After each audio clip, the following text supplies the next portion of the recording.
Buenos días a todas.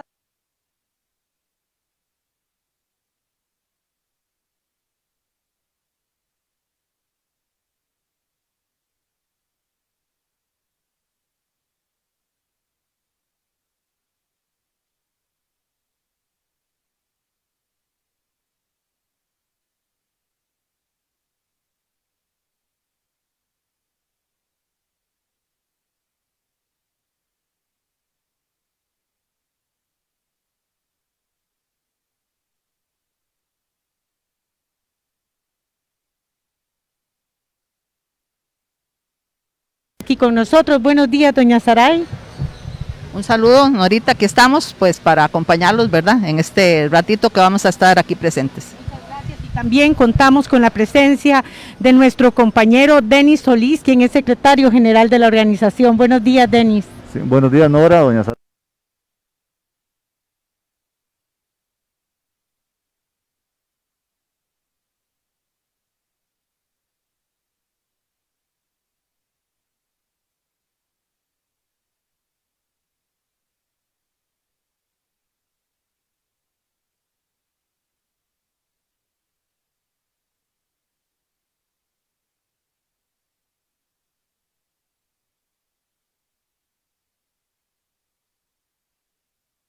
Varios temas y decirles a nuestros afiliados, a esta afiliación bella que está con nosotros siempre, que aquí estamos, aquí está APSE en representación de ustedes esta mañana en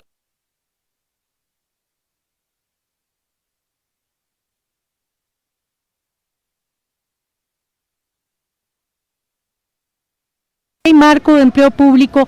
Tiene una afectación directa para el sindicalismo en general. Háblenos un poquito sobre este tema. Bueno, desde el punto de vista del contenido del proyecto,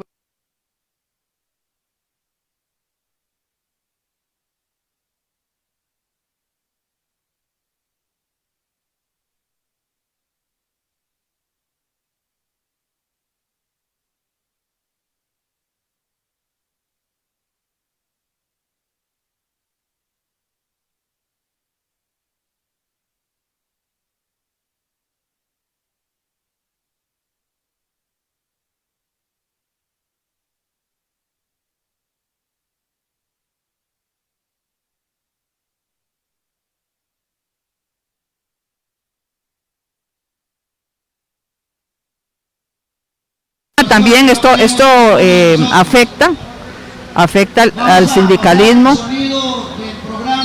afecta la situación que tenemos en este momento, porque estamos hablando de que es una ley que va en contra de los trabajadores, o sea, en contra de la organización sindical, arremete, aparte de lo que ya sucedió en otro momento con la ley de fortalecimiento y la ley antihuelgas, pues también este proceso se está afectando el sindicalismo.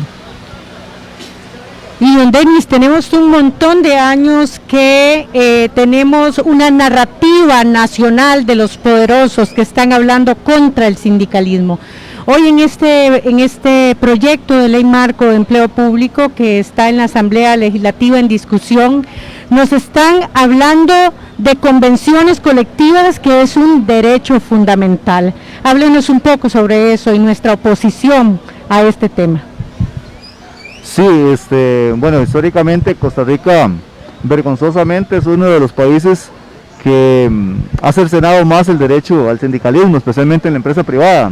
Si nosotros vemos a nivel latinoamericano, la mayoría de sindicatos están en la empresa privada, ¿verdad?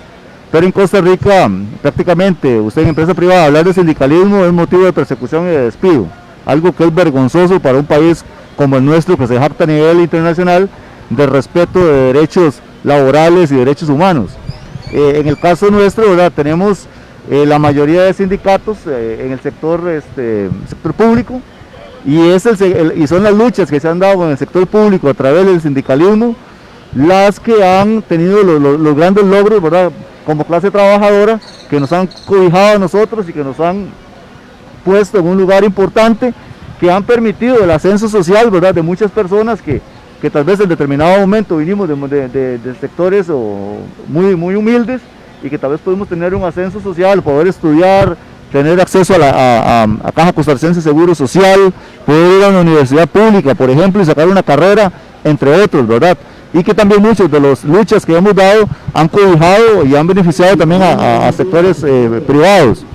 Sin embargo, hemos visto una arremetida que se ha dado, especialmente en los últimos años, todavía más fuerte en contra del sindicalismo. Se ha utilizado mucho los medios de prensa, especialmente para satanizar lo que son los sindicatos y crear una imagen de un monstruo sindical, ¿verdad? Hemos visto cómo se ha dado una campaña totalmente contra empleado público, de la cual se ha tratado de hacer ver como privilegiado. Y por supuesto, como dice mi oradora, hoy se habla de los grandes abusos supuestamente de convenciones colectivas, cuando muchas de esas convenciones colectivas que tal vez consideran abusivas han sido negociadas por los mismos partidos políticos de los que están hoy en la Asamblea Legislativa con ese discurso de ataque, ¿verdad? Que en determinado momento han sido negociaciones o han sido dadas incluso por circunstancias políticas, ¿verdad? Ahora, cuando hablamos de privilegios a nivel del sector público, como hablan ellos de salarios o privilegios, bueno, hacen ver que todos los trabajadores o las grandes mayorías estamos cobijados sobre esos grandes salarios y esos grandes privilegios, lo cual es falso. Si nosotros vemos, son los puestos generalmente de confianza, puestos que han sido asignados a nivel de políticos, ¿verdad? Por asuntos de color de uno u otro partido de los que ha estado en turno. Vemos que ahora se trata en el sector público de congelar salarios, de atacar fuertemente, ¿verdad?, lo que es las condiciones de los trabajadores del sector público, pero por ningún lado se tocan, por ejemplo, las gerencias de los bancos o instituciones que tienen que ver con nombramientos que son prácticamente políticos. Ellos siguen ganando 8, 9, 10 millones, incluso como ha salido por ahí alguno que gana más que el presidente de los Estados Unidos, pero ahí pareciera que no tienen ellos problema en que existan esos salarios, y esos sí son los verdaderos, por ejemplo, salarios de lujo, que no son la mayoría de los trabajadores. Ahora, con respecto a las convenciones colectivas, que me preguntabas, sí, definitivamente se viene un ataque a lo que son las convenciones colectivas, y prácticamente se está cercenando el derecho de negociación que hay entre el trabajador y el patrono, lo cual, repito, son prácticas vergonzosas de Costa Rica, que es firmante a nivel internacional con la OIT y otros organismos de este tipo de acuerdos, y hoy están violentando y le están tratando de pasar por encima a todos estos acuerdos que existen a nivel internacional por presiones de grupos de poder y repitiendo, ¿verdad?, ese discurso que han venido interiorizando en el colectivo con respecto a lo que es el sector público. Entonces creo que es muy dañino, es muy preocupante lo que está sucediendo, y a nivel legislativo un acomodamiento, ¿verdad?, de las diferentes fracciones a lo que ha impulsado el Ejecutivo, donde vemos que es una Asamblea Legislativa, y ya lo hemos visto desde sus inicios, que no representa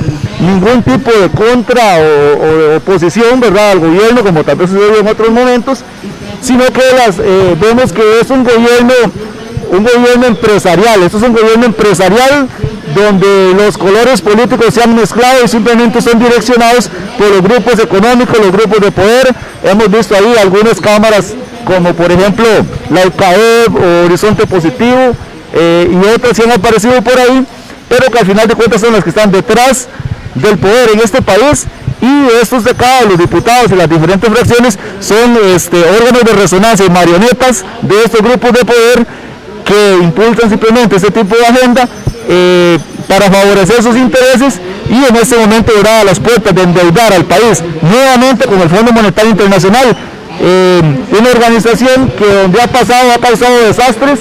Es como tirar una bomba atómica en cada país donde pasa, causando pobreza, miseria, desempleo, división social. Aquí lo estuvimos en los 80 y en los 90 cuando se negociaron los planes de ajuste estructural a cambio de préstamos con el Fondo Monetario, y hemos afrontado las consecuencias durante los últimos 40 años, donde lo único que ha aumentado en este país han sido los pobres y la desigualdad social. Y efectivamente encontramos la importancia que tiene el sindicalismo para este país, la unidad, la lucha colectiva, el estar juntos para defender nuestros derechos. Y no puedo imaginar, don Denis y doña Saray, este proceso de pandemia en el Ministerio de Educación sin que la APSE haya estado ahí presente defendiendo los derechos de todos los trabajadores hablando sobre esas circulares que no atendían la realidad que teníamos en esos momentos, defendiendo las posibilidades reales y humanas de todos esos trabajadores y trabajadoras de la educación, que APSE es precisamente esta plataforma de lucha colectiva, compañeros, que necesitamos una narrativa contra el sindicalismo en este país, porque a los empresarios no les conviene que tengamos en este país un grupo, un coro que grite fuerte y que diga cuáles son sus derechos y defienda.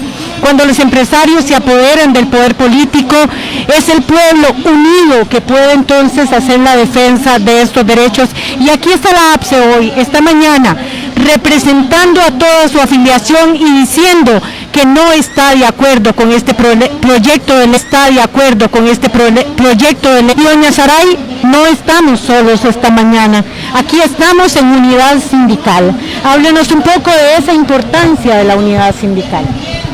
Señorita, bueno, no estamos aquí desde hoy, tenemos desde el año pasado, desde que esta dirigencia ingresó y desde años atrás, de estar buscando, trabajando por lo menos por la unidad sindical. Son procesos de mucha fuerza, de mucho acompañamiento, no son circunstancias particulares de sindicatos, exceptuando nosotros o los del Ministerio de Educación con su particularidad con el MEP, pero en el caso de esta lucha en la que estamos hoy, es una cuestión social.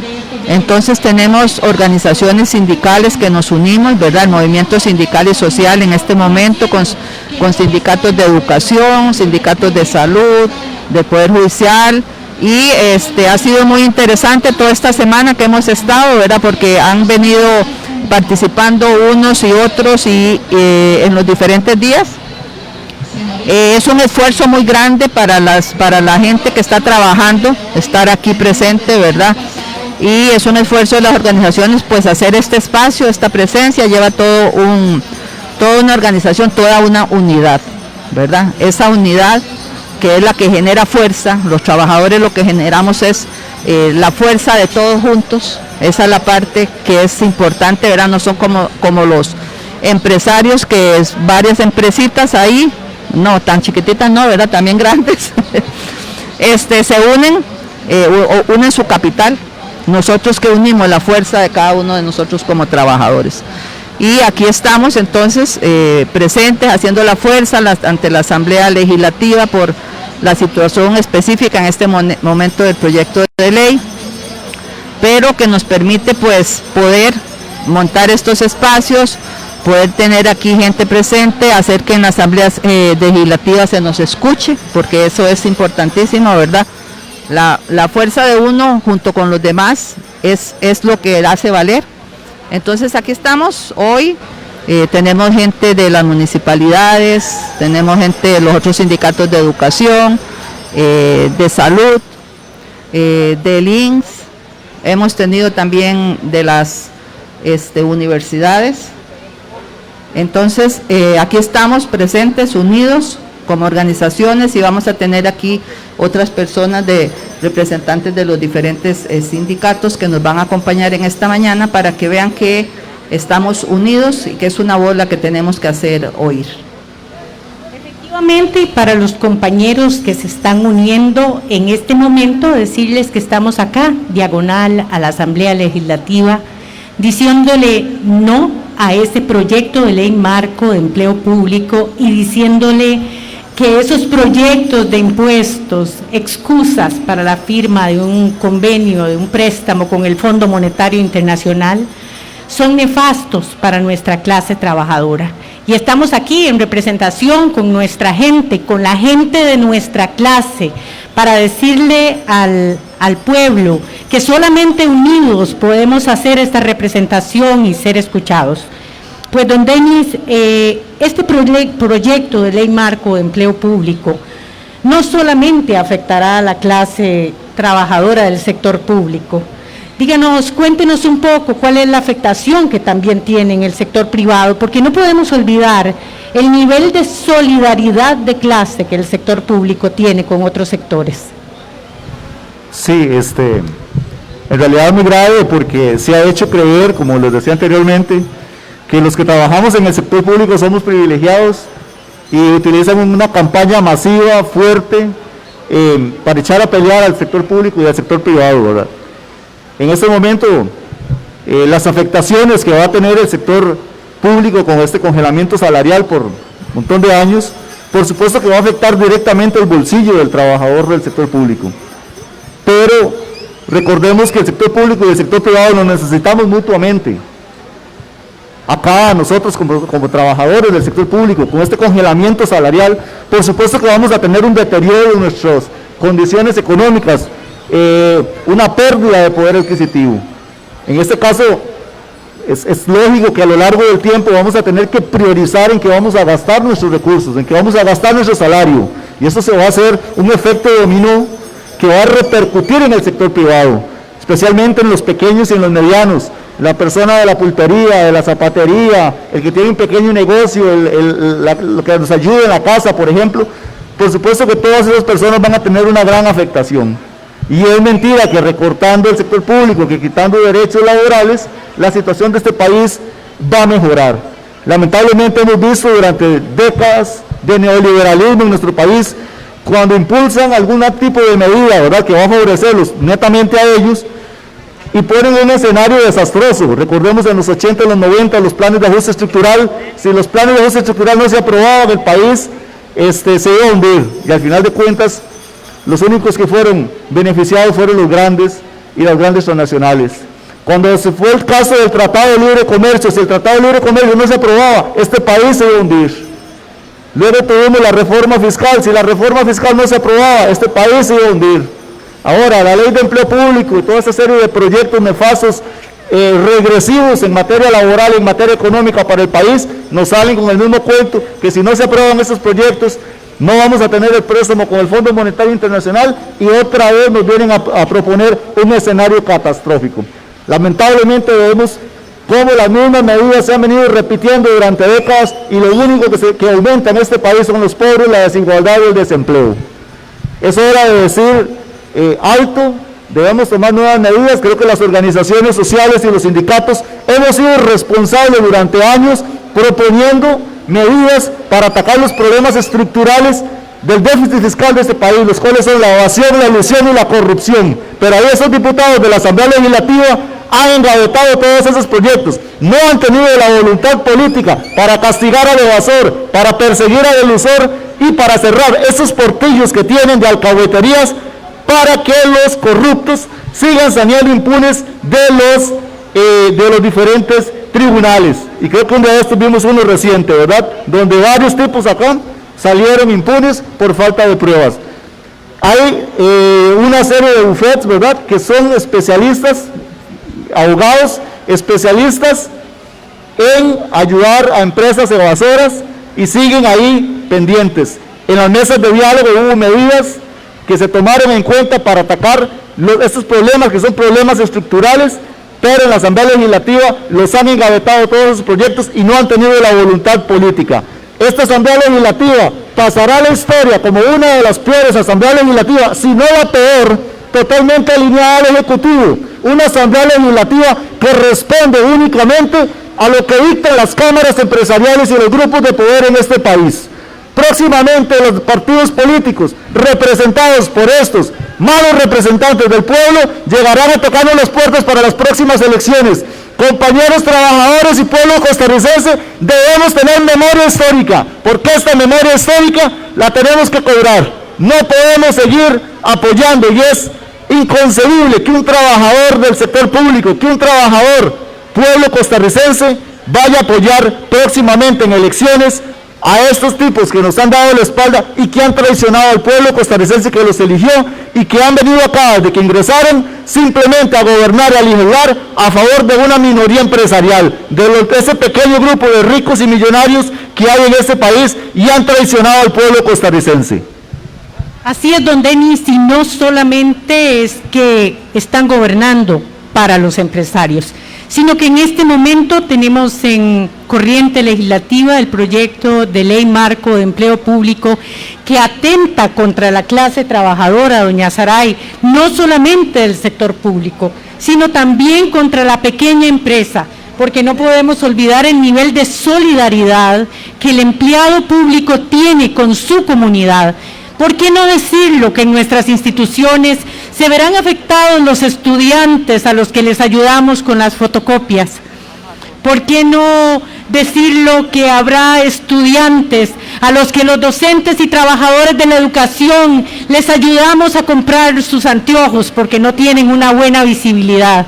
¿Por qué no decirlo que a esos estudiantes a los que les ayudamos con el pasaje para que regresen a las clases también se van a ver afectados con este proyecto de empleo público, con el congelamiento de nuestros salarios? Porque, compañeros y compañeras, ¿cómo no van los empresarios a realizar una campaña narrativa contra el sindicalismo si es precisamente el sindicalismo en este país que crea la conciencia, que genera reflexión, que es esa plataforma de lucha colectiva que trata de acabar con el colonialismo en la mente de nuestros estudiantes, de nuestras estudiantes, para cambiar esta sociedad a una sociedad más solidaria y más humana?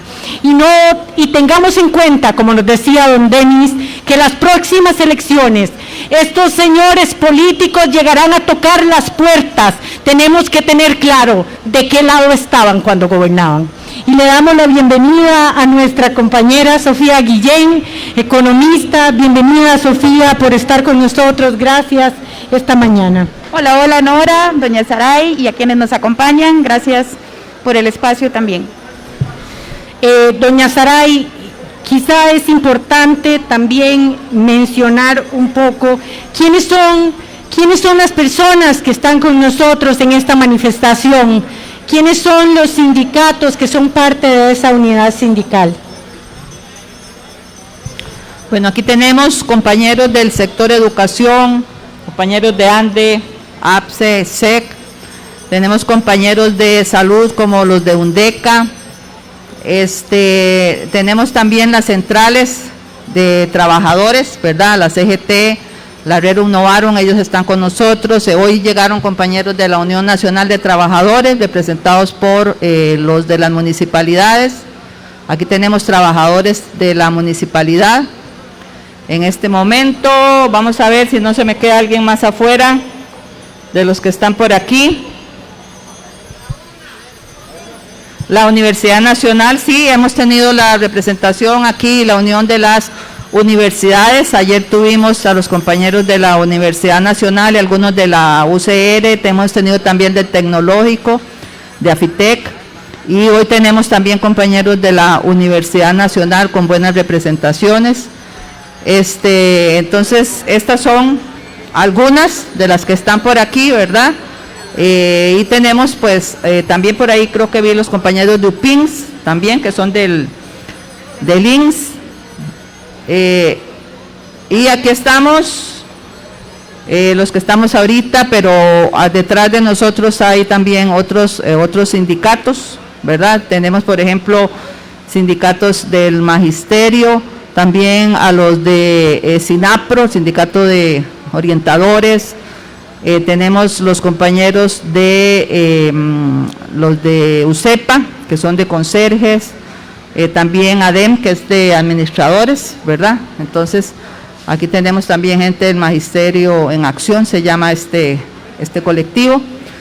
Entonces, aquí estamos todos ahorita muy preocupados por lo que está sucediendo, haciéndonos presentes y, como decíamos antes, en unidad, que es muy importante. Entonces, aquí esperando pues a ver qué pasa en la Asamblea Legislativa, haciendo la fuerza que debemos de hacer como organizaciones y pues esperando también, como decían los compañeros, grupos también sociales que puedan acercarse y acompañarnos. Esto todavía le falta. Para hoy pues terminamos una etapa aquí en la Asamblea Legislativa, pero vamos a seguir con la lucha en las calles, con las representaciones sindicales. Muchas gracias, doña Saray, y bueno, y contamos con la presencia de Sofía Guillén. Sofía es la voz de la mujer especialista, la voz de la mujer en el espacio público también. Gracias, y queremos, Sofía, que nos hables un poco del estado actual de ese proyecto de ley marco de empleo público. Gracias, Sofía. Sí, bueno, el estado procedimental en términos de la Asamblea Legislativa es el siguiente. El proyecto de ley se podría decir que está en su etapa final porque en este momento están, bueno, ya hoy no hubo quórum, pero durante estos días lo que han estado haciendo es votar las mociones de reiteración. Recordemos que un proyecto de ley cuando ingresa a la Asamblea Legislativa pasa por varias etapas, ¿verdad? Primero ingresa, se le asigna una comisión, en esa comisión se discute, se dictamina, luego va al plenario. Ahí tienen 2 chances de mociones, 137 primer día, segundo día, todo eso ya lo pasó este proyecto de ley. Y ahora se encuentra en la etapa de mociones de reiteración. Esto es, las mociones que fueron rechazadas anteriormente pueden volverse a presentar y esas son las mociones de reiteración. En este momento, el día de hoy jueves, la Asamblea Legislativa, el plenario no consiguió quórum para iniciar sesión. Todos los días de esta semana había estado viendo mociones de reiteración, lleva cerca del 43% de las mociones vistas. Como hoy no lograron quórum y no tienen convocatoria para sesión mañana, hasta después de Semana Santa, el lunes después de Semana Santa en sesión ordinaria, regresan a seguir votando las mociones de reiteración que les hace falta. Por el momento han visto ya un montón de temas, han discutido sobre el Consejo de Salud Ocupacional, sobre estatutos de universidades, pero después de Semana Santa todavía quedan pendientes mociones para ver si, por ejemplo, se incluyen totalmente o no a las universidades públicas y a las municipalidades en el texto. Ahí hay varias mociones en esa dirección, por ejemplo, las de la diputada Yorleni del PLN, que ha presentado una moción precisamente para cumplir parte de la voluntad que el Poder Ejecutivo había expresado, que era meter a las universidades y a las municipalidades por completo. Eso lo van a ver después de Semana Santa, veremos qué es lo que sucede. Y cuando acaben las mociones de reiteración, ya no quedan más chances de cambios, porque esa es como la última etapa de mociones posibles. Entonces, después de Semana Santa, terminarán de ver las mociones que falten, y después de ver esas mociones, si las diputaciones consiguen 10 firmas, pueden presentar una consulta de constitucionalidad, lo cual estanca el debate hasta que se resuelva.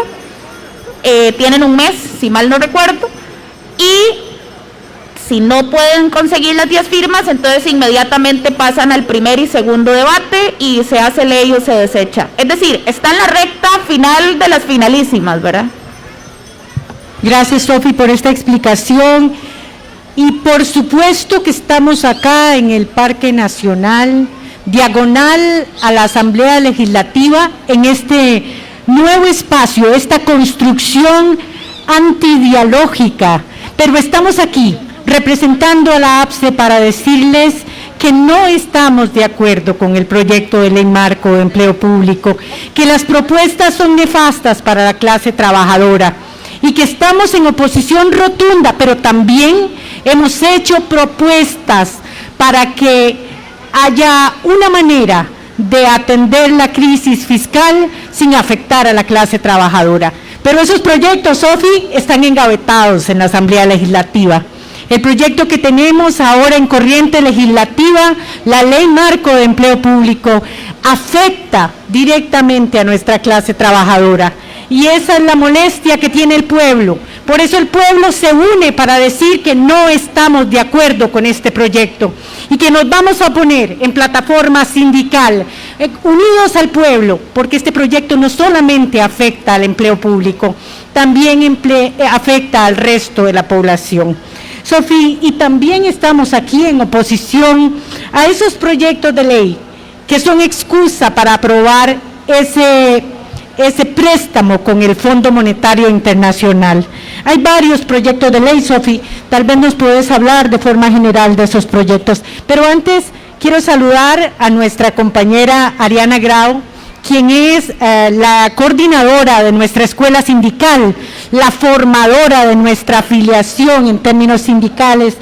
Buenos días, Ariana, y gracias. Buenos días, Nora, buenos días, Sofía, buenos días a las compañeras y compañeros que nos están viendo en vivo a través del Facebook APSE Informa. Es un gusto estar acá.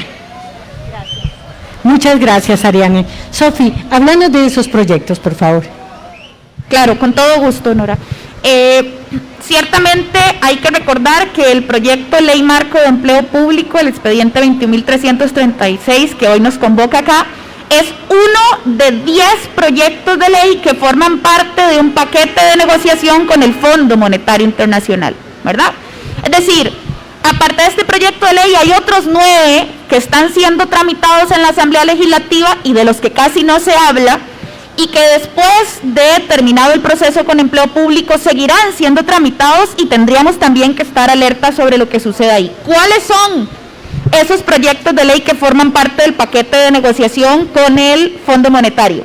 Recordar que hablamos de una negociación de un préstamo específico por 1.778 millones de dólares, que es más o menos el 3% del PIB, que es condicionado porque es un tipo SAF, ¿ok? Y por eso es que está condicionado a metas y por eso es que hay proyectos de ley vinculados a ese paquete de negociación. ¿Cuáles son entonces? Bueno, les decía yo, son 10 proyectos de ley los que forman parte de las negociaciones con el Fondo Monetario. 7 proyectos de esos 10 tienen que ver con la generación de ingresos. Son los siguientes. El expediente 22.369, que es el que conocemos como exoneraciones, ¿no? Que es para reducir beneficios y exoneraciones y ajustar algunas rentas de capital. Ahí es en donde graban el salario escolar. En este primer proyecto, 22.369, es en donde se graba el salario escolar y también se está proponiendo gravar los rendimientos de las cooperativas de ahorro y crédito. Así que ojo ahí con Caja de Ande y otras organizaciones. El segundo proyecto que forma parte de este paquetazo con el Fondo Monetario es el del impuesto de los premios de lotería, que es para premios de más de 225,000 colones aproximadamente. Hay un proyecto de ley que tiene que ver con una reforma a la ley de aduanas, del que se habla muy poco, casi no se sabe nada, pero el proyecto de reforma de aduanas forma parte del paquetazo con el Fondo Monetario Internacional. Está siendo tramitado en la Comisión de Económico, si mal no recuerdo, ya ha tenido varias audiencias e incluye algunas cosas que pueden ser potencialmente positivas, como mecanismos de escaneo, en realidad no solo el escaneo, sino mecanismos no intrusivos, pero también hay otras cosillas que generan dudas. Es un proyecto muy denso del que se habla muy poco y habría que abrir más la discusión. El cuarto proyecto de estos 10 que forman parte del paquete con el FMI es el impuesto a casas de lujo. Ahí las preocupaciones que han surgido es, bueno, todo bien con que graben más a las casas de lujo, nada más tengan cuidado de no grabar más casas de clase media, ¿no? Lo que sea, que eso es un poco ambiguo, pero sí es cierto que aquí las casas tienen un valor inflado porque hay una burbuja inmobiliaria, entonces hay que tener un cuidado. El quinto proyecto es el proyecto de renta global dual, del que seguramente han escuchado. El proyecto de renta global dual baja el mínimo exento en el impuesto de renta a las personas físicas y entonces, por ejemplo, salarios de 700,000 colones que hoy no pagan renta, sí pasarían a pagar renta con este proyecto de renta global dual, aunque tiene mecanismos de aplicación de crédito para reducir un poco ese impuesto, pero sí hay variaciones, sobre todo para personas asalariadas. Lamentablemente, aunque renta global dual podría ser mucho más progresiva, no la hicieron progresiva y más bien aprovecharon para subirle impuestos a las personas físicas, asalariados, debilitar la definición de paraísos fiscales y no gravar o casi no tocar las rentas y ganancias de capital. Otro proyecto de ley, son muchos, estoy intentando hacerlo muy rápido y resumido, otro proyecto de ley que forma parte del paquetazo con el FMI es el proyecto 22.384, que le pide a las empresas públicas que aporten más utilidades de lo que ya aportan. Y ahí hay un peligro, que es que el Ejecutivo a dedo puede elegir a cuál empresa pública pedirle más y a cuál menos, en tanto el máximo sea un aporte extraordinario del 30%. Entonces, si el Ejecutivo quiere pedirle más al ICE porque, no sé, caso hipotético, quisiera debilitarlo, pues puede hacerlo en tanto no se pase de un 30% extraordinario. Y el último proyecto de generación de ingresos de este paquetazo con el FMI es la venta de la cartera de crédito con CONAPE, que la APSE se ha opuesto rotundamente a eso, porque además ya CONAPE expresó que esa cartera representa casi el 60% de sus ingresos, la debilitaría, y la APSE también ya ha denunciado que incluso CONAPE ya le mandó a decir a algunos de sus beneficiarios que no puede garantizarles las mismas tasas y los mismos plazos si le quitan esa fuente de financiamiento. Y finalmente, esos son los 7 proyectos de ingresos para negociaciones con el FMI, y los otros 3 son sobre gasto. Uno de ellos es empleo público, que es el que nos tiene acá, y los otros 2 que forman parte de este paquetazo con el FMI es un decreto de aplicación de regla fiscal, que básicamente obliga a subejecutar algunas entidades públicas, y finalmente el proyecto 22368 para eliminar plazas y congelar pensiones, que Jupema ya advirtió que este proyecto afectaría cerca del 80% de las pensiones del magisterio. Este es, en síntesis, estos son los 10 proyectos de ley que forman parte de las negociaciones con el FMI. Aunque solo se esté hablando de uno en los medios de comunicación, hay que considerar que el paquetazo es realmente fuerte y hay muchas otras cosas más que no nos hablan. Y en la mayoría de ellos, Sofi, la afectación directa es para la clase trabajadora, porque ya lo has hablado, ya lo hemos hablado en diferentes foros antes, pero no están los proyectos de ley que hablan de evitar el fraude. No hay proyectos de ley que nos hablen de evitar la evasión fiscal, la elusión fiscal. Y aquí tenemos proyectos de ley que realmente están afectando a la clase trabajadora, y aunque algunos de esos que nos describís puedan parecer progresivos en su nombre, cuidado con el umbral que toque a nuestra clase trabajadora.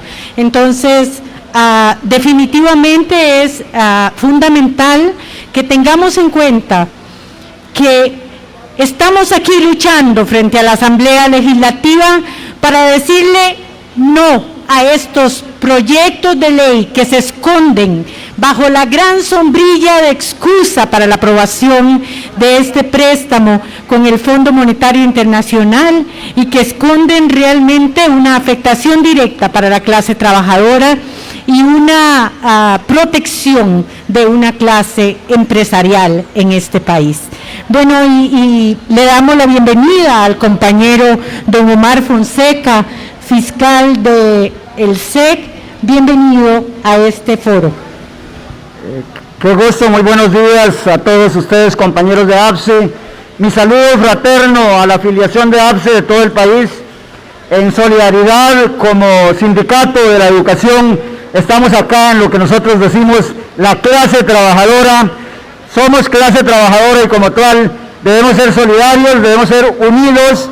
Lo que siempre hemos buscado en el magisterio, la unión sindical y en todo el país, a veces se hace difícil, a veces es controversial la situación, pero nos damos cuenta que en el país hay una necesidad profunda de que las organizaciones sindicales de este país nos encontremos estrechamente unidos cuando tenemos que enfrentarnos a un gobierno que no mira a la clase trabajadora como tal, sino que busca más bien a través de los diferentes proyectos dañarla, hacerla empobrecer, y que nosotros cada día tengamos el poder adquisitivo de nuestro salario en menos o peores condiciones de las que hoy manejamos. Así es, y efectivamente vamos ahora a darle la palabra a nuestra compañera Ariane Grau, quien es la coordinadora de nuestra escuela sindical, formadora de nuestra afiliación en términos sindicales, y queremos pedirle a Ariane que nos ayude un poco a desmitificar el origen, el surgimiento de este proyecto de ley marco de empleo público. Sí, con mucho gusto, Nora. Bienvenido, compañero. Bueno, es importante, yo creo, contar un poquito la historia, ¿verdad?, y los antecedentes de este proyecto, por una razón, porque estamos en un contexto muy particular, es verdad, es decir, la pandemia nos llegó el año pasado de sorpresa y nos puso al mundo patas arriba, ¿verdad?, en todos los sentidos, y el gobierno aprovechó para poner este proyecto como una prioridad, como una de las políticas para enfrentar la crisis fiscal ocasionada por la pandemia. Y mucha gente creerán que es una razón que justifica este proyecto. Entonces, por eso es importante explicar que eso es una falacia, es una mentira, porque este proyecto está presentado desde antes de la pandemia, pero no solo este proyecto. Desde hace más de 10 años, desde por ahí del 2010 o incluso antes, ya se está discutiendo el tema de reformar la ley de empleo público, plantear una nueva ley de empleo público, que han tenido muchas variaciones, unas tienen unos elementos, unos tienen otros, pero hay un elemento que es común, que después podemos conversar un poco más sobre él, que es el tema del salario único. ¿Y cuál es el objetivo de ese tema de salario único? El objetivo es reducir, recortar los salarios de los trabajadores y las trabajadoras del sector público. Es decir, después ha habido discusiones sobre cuáles instituciones entran y cuáles no. Unos proyectos han tenido a las instituciones autónomas, otras no. Otros han tenido a las instituciones en competencia, otros no, ¿verdad? Es decir, ha habido exclusiones e inclusiones, esa ha sido la discusión, pero lo que no se ha estado discutiendo, y es como un acuerdo de todos estos sectores que inicialmente estaban hablando Denis y Saray, ¿verdad? De quiénes son los que gobiernan, quiénes son los que proponen la política. Esto es un proyecto que viene propuesto desde las cámaras empresariales, desde los sectores poderosos de este país, que son los que quieren recortar el salario de los trabajadores y las trabajadoras del sector público. Y en eso no ha habido discusión, en eso no ha habido diferencias. Es decir, hay un acuerdo casi tácito de que es malo que los salarios del sector público sean salarios crecientes. Es decir, que las trabajadoras y los trabajadores vean mejorías en sus salarios, vean mejorías en sus condiciones de vida, que puedan pedir un préstamo y comprarse una casita, que tengan estabilidad laboral. Eso, que nos debería parecer bien a toda la población, eso se ha construido como un valor negativo, con el apoyo de los grandes medios de comunicación. Lo han convertido en privilegios, en abusos, cuando debería ser el ideal para toda la clase trabajadora. Queremos que todos los trabajadores y todas las trabajadoras tengan buenos salarios, tengan estabilidad laboral, ¿verdad? ¿Sí o no? Eso es lo deseable. Sin embargo, lo que han logrado meterle en la cabeza a la mayoría, una gran parte de la población, es que eso está mal, que eso es un robo, que eso es un abuso, que eso es corrupción, poniendo una cortina de humo sobre las verdaderas causas de la corrupción, sobre los que realmente se roban la plata del Estado. Entonces, desde el 2010 yo podría hacer referencia desde Mideplan, desde la Contraloría General de la República, desde las distintas fracciones de la Asamblea Legislativa, desde los ejecutivos del PLN, del PUS, del PAC, se han presentado muchos proyectos. Este en particular es un proyecto que el gobierno de Carlos Alvarado prometió en el marco de la discusión sobre la ley fiscal en el 2018. Recuerden que el proyecto de ley fiscal 2018 tenía un capítulo sobre empleo público, y ahí ya se dio una avanzada, ya ahí hubo recorte para los trabajadores y trabajadoras, por ejemplo, el paso de los salarios de los pluses porcentuales a nominales, ya ahí se perdió, ¿verdad? El crecimiento de los salarios del sector público. Entonces, hubo algunas cositas, pocas en comparación a este gran proyecto, y así lo dijo Carlos Alvarado en ese momento cuando se estaba discutiendo la ley fiscal, porque justamente estos sectores empresariales estaban presionando de por qué ese proyecto fiscal no tenía más recortes al empleo público. Y él dijo en varias declaraciones públicas, esto es apenas una pincelada, esto es apenas un poquito, yo voy a presentar el próximo año un buen proyecto de empleo público. Y el gobierno de Carlos Alvarado ha dejado muchas promesas por cumplir, pero esta no. Y efectivamente, iniciando el año 2019, después que se aprobó la ley fiscal, presentó este proyecto de ley 21.336. Entonces veamos que esto fue a inicio del 2016, cuando nadie en el mundo imaginaba que íbamos a estar en una crisis de pandemia.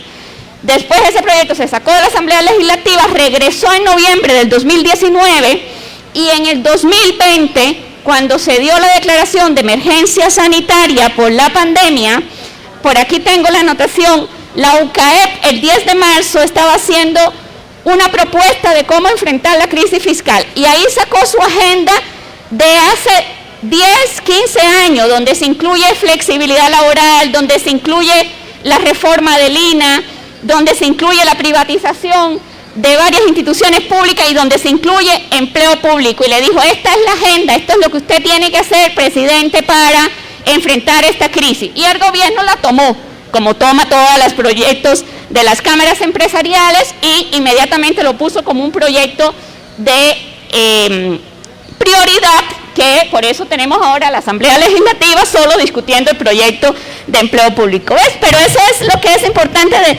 explicar, que es mentira, que es un proyecto en el marco de la crisis de la pandemia, que más bien la pandemia es un pretexto, ¿verdad?, para avanzar en estas propuestas antiderecho de la clase trabajadora. ¿Cómo no va a generarse una narrativa contra el sindicalismo costarricense, cuando lo que estamos haciendo precisamente es empoderando a nuestra gente, formando a nuestra gente, estableciendo métodos para generar criterios sobre diferentes temas políticos, que comprendamos definitivamente que solamente unida a la clase trabajadora puede gobernar para la clase trabajadora? Y recordarles que estos políticos que hoy están gobernando para las clases empresariales, muy pronto llegarán a tocar las puertas de nuestras casas para pedir sus votos, y que tenemos que tener muy clara de qué lado ha estado todo su proceso de gobierno. Y Ariane, algo muy importante de lo que nos has dicho es que este tema del salario global, este tema que la clase empresarial ha emprendido desde hace muchísimos años, que se esconde en diferentes mitos, realmente no afecta solamente al sector público, sino que también afecta al sector privado. ¿Cómo lo afecta? Háblanos un poco de esto. Sí, claro. Bueno, tal vez lo primero a decir, siguiendo retomando la memoria histórica, ¿verdad?, es que salario global es lo mismo que salario único, ¿verdad? Esto fue uno de los juegos de discursivo que han hecho, conceptuales, ¿verdad?, porque hubo mucha oposición al salario único, y entonces le cambiaron el nombre, pero es lo mismo, ¿verdad? Es salario global. ¿Qué es salario global? A ver, técnicamente son familias, están estableciendo 8 familias del empleo público, ¿no? Y entonces ahí van a dividir a todos los empleados públicos por familias, que es un poco por el tipo de instituciones, es decir, educación pública es una familia, las universidades son otra familia, los policías son otra familia, el sistema de salud es otra familia, ¿no? Más o menos son 8 familias. Pero dentro de estas familias van a haber también grados, ¿verdad? Es decir, no es que todos los trabajadores y trabajadoras del MEP van a tener el mismo salario, sino que, bueno, ahí van a estar los docentes, van a estar por el otro lado los conserjes, van a estar los administrativos, van a estar los directores. Entonces ahí van a estar los salarios también diferenciados, ¿verdad? Y después, dentro de esos grados, también van a establecer puntos. Entonces, ¿por qué yo explico esto que puede parecer muy técnico? Porque uno de los elementos que han dicho para justificar la ley de empleo público es que se van a acabar con las diferencias dentro del empleo público, y no se van a acabar con las diferencias. ¿Cuál es la esencia en realidad de este salario global? Es que es un salario que no crece, es decir, sí va a haber salarios diferentes. La diferencia con lo actual es que el salario que se asigne una vez que se establezca, y no sabemos cuáles van a ser porque estas tablas no están, no sabemos cuál va a ser el salario que le va a corresponder a cada familia, ni a cada grupo, ni a cada grado, eso todavía no lo conocemos, pero el salario que asigne la Rectoría del Empleo Público, ese salario queda así de por vida. Esa es la idea. Ahí establece que se podría ajustar por costo de vida, pero ya sabemos que el ajuste por costo de vida además está congelado por la regla fiscal. Entonces, lo más seguro es que por un largo tiempo esos salarios no crezcan, y ese es el objetivo, que no crezcan, que se estanquen, ¿verdad? Y por el otro lado, ¿cuál es la otra justificación? Que acabar con la desigualdad de los salarios públicos con relación a los del sector privado. Y aquí entro a contestar directamente la pregunta, no era porque tenía que hacer ese previo. Entonces, ¿qué es lo que pasa con el sector privado? Es que a ver, siendo así, con honestidad, el mundo laboral de este país se divide en dos. Tenemos salarios, tenemos trabajos en el sector público y trabajos en el sector privado. Trabajo en el sector público donde hay estabilidad laboral en su mayoría, yo sé que hay excepciones, pero en su mayoría hay estabilidad laboral, hay derechos laborales, hay salarios crecientes, ¿verdad? Hay trabajo con derecho. Y tenemos el sector privado, donde hay un nivel prácticamente de explotación laboral, donde los salarios son miserables, muchas veces por debajo del mínimo, donde no hay estabilidad laboral. Prácticamente tener un trabajo de 3 meses ya se considera casi un privilegio dentro del sector privado, donde 1 de cada 3 personas empleadas en el sector privado no se les respeta ni siquiera los derechos mínimos. Esa es la realidad. Entonces, cuando el gobierno habla de eliminar la desigualdad entre el sector público y el sector privado, una creería que entonces quiere decir que va a obligar a los empresarios a que terminen con esta explotación laboral y le suban los salarios a los trabajadores y trabajadoras, o que les respeten sus derechos, que les paguen el aguinaldo todos los años, que les respeten el derecho a sindicalización, a negociación colectiva, pero no, es una igualación a la baja. Entonces, cuando se refieren a eliminar la desigualdad, quiere decir a que los salarios del sector público se parezcan cada vez más a los del sector privado, que las condiciones laborales del sector público se parezcan cada vez más a las condiciones del sector privado. Y eso es lo que pretende este proyecto. ¿Y qué pasa con eso? Lo que pasa con eso es que los estándares laborales del país en general se van a bajar. Es decir, el costo del trabajo, de la mano de obra, va a bajar en general. ¿Y para quién? Principalmente para los salarios más bajos, porque es donde están las mayores diferencias. Porque si usted compara el salario de un gerente de un banco público con un gerente de un banco privado, ahí no hay diferencia. El salario de las altas jerarquías, no hay diferencia. Ahí las diferencias no son grandes, o tal vez hay, pero son pocas. Las mayores diferencias están entre un trabajador de limpieza contratado directamente por la institución y la trabajadora de limpieza tercerizada, contratada por una empresa privada. Ahí la diferencia es mayor, 30, 40, 50, hasta el 90% de diferencia en los salarios. Entonces, cuando se elimina esa brecha, lo que se va a eliminar es que se van a bajar los salarios de los trabajadores y trabajadoras del sector público que menos ingresos tienen, igualándolo a los salarios precarios de los trabajadores y trabajadoras del sector privado. ¿Y qué significa eso para las trabajadoras y trabajadores del sector privado? Que cada vez van a tener menor expectativas también de mejorar sus salarios.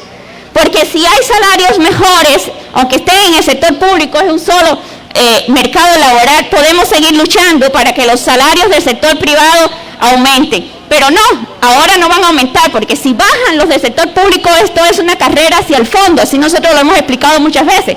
Si bajan los del sector público, van a presionar y los empresarios se van a sentir pues más alentados a bajar aún más los salarios en el sector privado.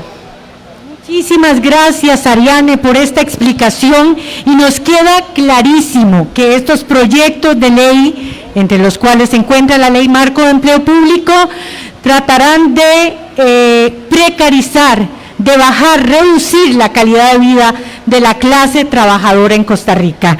Y bueno, muchas gracias, don Omar Fonseca, por estar con nosotros. Don Omar es fiscal del SEC. Y quisiéramos hablar con usted, don Omar. Estamos aquí hoy, pero no estamos solos. El sindicalismo está unido. Y queremos saber desde su perspectiva, ¿cuáles son esos valores de la unidad sindical? Sí, gracias. Sentimos que para que exista la unión sindical propia acá en este país, nosotros tenemos que ser en primera instancia solidarios como clase trabajadora. Tenemos que tener un compromiso sindical. Tenemos que tener algo que es fundamental en un trabajador sindicalizado, que es una formación político-sindical necesaria para que la persona sindicalizada pues conozca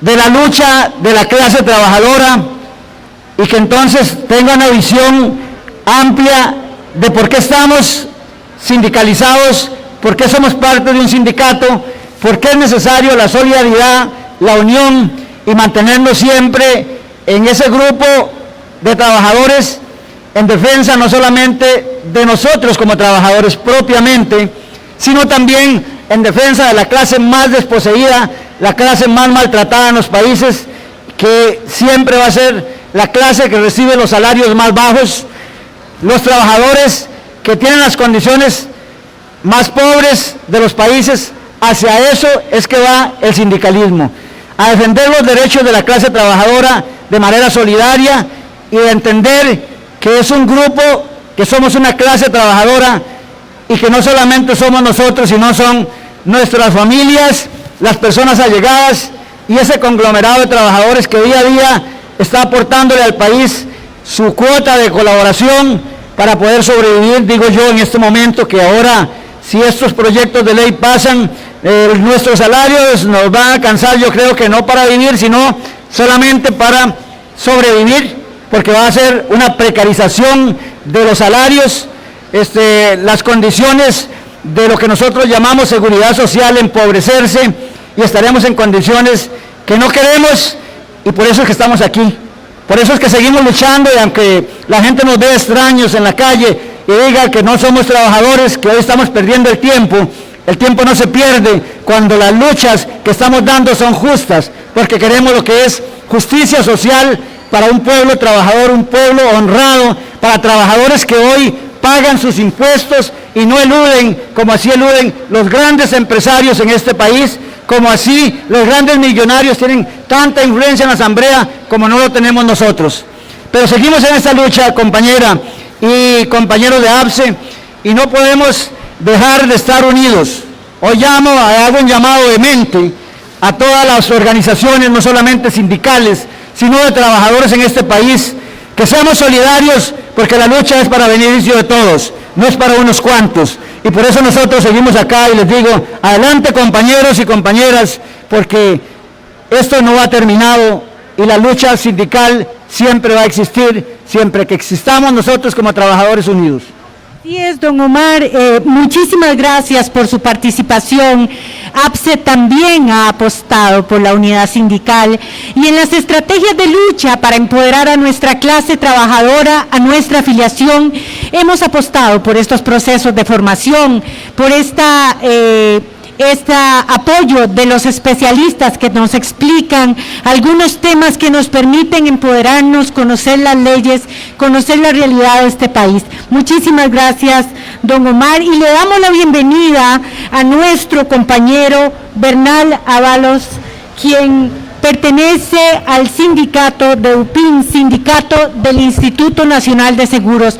Buenos días y gracias por estar con nosotros. Bueno, muy buenos días y más bien muchas gracias a APSE por esta oportunidad, ¿verdad? Es una oportunidad de tener una conversación tan rica, ¿verdad? Sobre todo ahora que tuvimos la gran presentación de Sofía, donde ella nos hace mención importantísimo, 10 proyectos de ley donde no tienen temas ni objetivos para reactivar el país. Pudieron observar, pudieron escuchar a Sofía explicando los 10 proyectos que van en contra de la clase trabajadora, 10 proyectos que lo que buscan es precarizar más los salarios, pero ellos creen que están haciéndole un daño al sector público. Sin embargo, no analiza que esto es una cadena, que al afectar al sector público, indirectamente afecta el sector privado. Y es por eso que nos estamos uniendo todas las organizaciones sindicales, y quiero comentarles que el gobierno debe tomar atención, ¿verdad? Que las organizaciones sindicales ya están ejerciendo estamos planeando fuertes luchas para después de Semana Santa, donde ya tuvimos una reunión con Rescate Nacional. Rescate Nacional se une a Busco, y Busco son todos nosotros también, ¿verdad? El sindicato del INSS viene con los bancos y se les está levantando todo el pueblo a este gobierno. Y es que, don Bernal, tenemos algo en común. Y algo en común es la defensa de la clase trabajadora. Y es que el sindicalismo en Costa Rica ha sido atacado desde hace muchísimos años, porque somos las plataformas de lucha colectiva que generan la conciencia en nuestra afiliación, en el pueblo, para generar la lucha, porque el coro suena más fuerte y más hermoso cuando defiende sus derechos. Definitivamente estamos acá frente a la Asamblea Legislativa, diciendo no a esos proyectos que están debajo de esa sombrilla para aprobar el préstamo con el Fondo Monetario Internacional. Esos proyectos que nos están dejando en una condición, en una situación de desventaja y que han surgido del seno de la clase empresarial. Estamos aquí unidos denunciando que esto que está pasando no genera justicia para este pueblo, que están empobreciendo a nuestra clase trabajadora y que definitivamente un proyecto de ley de empleo público no solamente afecta al trabajador público, sino tiene una implicación directa en toda la clase trabajadora costarricense. Y han tratado de dividirnos, han tratado de separarnos, pero no lo han logrado. Aquí está la unidad sindical y aquí está APSE representando a su afiliación y diciéndoles que estamos empoderados, diciendo no a este proyecto de ley marco de empleo público que hoy está en la corriente legislativa. Don Bernal Avalos, muchas gracias por su participación y vamos también a darle la bienvenida a nuestro compañero Luis Chavarría, quien representa a UNDECA. Buenos días, don Luis, es un gusto que usted esté aquí con nosotros. Estamos unidos en esta lucha, en este fortalecimiento de lo que es el sindicalismo y la lucha por la clase trabajadora que nos une. Tenemos un proyecto de ley que nos está afectando a la clase trabajadora de este país, pero con un punto muy importante, que es la afectación directa al sindicalismo en el tema de las convenciones colectivas. Buenos días. Bueno, buenos días a todos y todas. Agradecer y felicitar a los compañeros que nos han estado acompañando toda esta semana de forma militante, de forma convencida sobre esta grave situación que estamos pasando acá en Costa Rica. Creo que no hay duda de que esto es un gran reto, es una gran adversidad lo que hemos estado pasando, pero a la misma vez es una oportunidad, porque muchas veces la dirigencia sindical, al permanecer con diferentes proyectos o diferentes instituciones o diferentes ideas, nos separamos por cosas muy sencillas, pero no le entramos al fondo de la situación. Me parece que esta coyuntura uno ve que nos hace identificarnos con una preocupación de un trabajo que hacemos como movimiento sindical, que no debemos de dejarlo solo acá, porque de verdad que algunas organizaciones o muchas desde hace años sí nos hemos comprometido a que hay que trabajar con las comunidades, aquí hay que involucrarse con los sectores sociales, aquí hay que involucrarse con los estudiantes, en que hay que involucrarse por la defensa de la caja, por la defensa de la educación, en fin, en que hay que preocuparse por el problema de los pescadores, por el problema de los agricultores.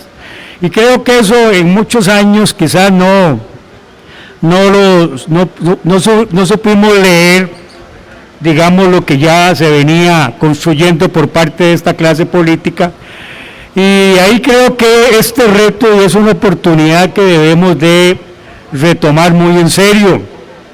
Además, por lo menos como UNDECA y como Busco, y también me atrevo a decir de otras organizaciones, yo no creo en el sindicalismo apolítico, o somos o no somos, porque ¿cuál es el enemigo de nosotros acá? De lo que está aquí atrás, la clase política neoliberal, liberación, la unidad social cristiana, el PAC, una buena parte de estas nuevas opciones que han llegado de los evangélicos y otros independientes, pero que hoy Muchos de esos están aquí o se han sumado a este pensamiento neoliberal. Entonces, ¿qué nos queda? Uno no ve oportunidades para decir con cuál nos quedamos de todos esos. De todos son los más malos que tenemos para este país. Entonces, debemos de construir también un sujeto político, una corriente, puede ser electoral o no, pero debemos de construir desde las bases, primero, ir unificando todos estos sectores organizados de jóvenes, de mujeres, de adultos mayores, de sindicatos, de las instituciones públicas, de las instituciones privadas, etcétera, etcétera. Y desde ahí creo yo que esa posibilidad es muy importante, pero reitero que es muy relevante pensar en que hacemos una alianza, construimos una fuerza. ¿Para qué? Para seguir en lo mismo, no, hay que erradicar muchas cosas que ya no funcionan y venir, ¿verdad?, a construir algo que nos sirva también para un cambio que quiere Costa Rica, un cambio que quieren los ciudadanos, las instituciones, etcétera, etcétera. Y es que esta época de pandemia le ha servido a algunos para aprovecharse de la clase trabajadora y aprobar proyectos en la Asamblea que nos han perjudicado, pero también nos ha ayudado a reinventarnos, don Luis. También nos ha ayudado como sindicalismo a entender que estos procesos de formación empoderan a nuestros grupos y a nuestra clase. Y voy a darle la palabra a Sofía, porque el sindicalismo no solo es protesta, también aporta ideas, también construye un futuro mejor. Sofi, y queremos saber, la APSE hace una propuesta que tiene que ver con cómo reconstruir este futuro sin afectar a la clase trabajadora. Háblanos de esa propuesta. Sí, claro. Esta propuesta integral toca diferentes ejes y de hecho existen enormes coincidencias con propuestas y ejes de lucha de muchos otros sectores sociales, lo que a mi criterio es un potencial de unidad a propósito. Y aquí podemos hablar de diferentes ejes de iniciativas que ya existen en la Asamblea Legislativa, para que las diputaciones no digan que no pueden hacer nada al respecto, no, ya son proyectos de ley que existen. Eje número 1, para consolidar un sistema tributario progresivo en donde el rico pague como rico y el pobre como pobre, para que después no nos vengan con el cuento de que hay que subirle impuestos al asalariado de ingresos bajos y medios. No, en la Asamblea Legislativa hay 2 proyectos de ley para pedirle contribuciones adicionales, aunque sea temporales, a las grandes riquezas, aunque sea por un ratito, aunque sea durante la crisis. Ahí hay 2 proyectos de ley para pedirle a las grandes empresas y a los grandes contribuyentes nacionales que aporten un poco más, no a las MIPYMES. A las MIPYMES ya no les podemos pedir más, ni a los sectores medios ni bajos de ingresos, no, a las grandes riquezas. Hay 2 proyectos de ley para pedirle a las grandes empresas que aporten y también a los grandes salarios que aporten.